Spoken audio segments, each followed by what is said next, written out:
kalau ibu-ibu memang dia peluang beliau. Harga minyak goreng di Kota Palembang tak kunjung turun dan masih bertengger di angka Rp19.000 per liternya. Terkait hal tersebut, pihak Dinas Perdagangan Kota Palembang melakukan sejumlah langkah. Salah satunya seperti pasar murah. Kepala Dinas Perdagangan Kota Palembang Raymond Lauri menyampaikan tingginya harga minyak goreng dipicu harga CPO yang kini naik. Mengatasi hal tersebut, penerapan pasar murah dilakukan di sejumlah pasar tradisional seperti Pasar Sematang Borang, Pasar Lemabang, Pasar Kilometer 5, Pasar Gasing, Soak Bato, dan Pasar Padang Selasa, di mana minyak goreng akan dijajakan dengan range harga tertinggi Rp14.000 per liternya.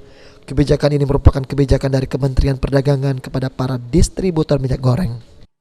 Untuk minyak goreng ada 7 pasar di wilayah Kota Palembang, pasar tradisional, sampai Pasar Sematang Borang, Pasar Lemabang, Pasar Kilometer 5, Pasar Lemabang, Pasar Gasing, Soak Bato, Pasar Padang Selasa.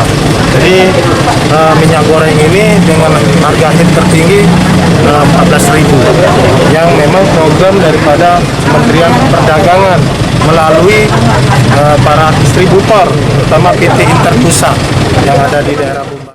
Selain minyak goreng, Dinas Perdagangan Kota Palembang juga akan menjamin ketersediaan sejumlah kebutuhan pokok penting, di mana dari survei didolok beras, gula, dan daging dalam kondisi cukup hingga 6 bulan ke depan. Sandi Pratama, PAL TV.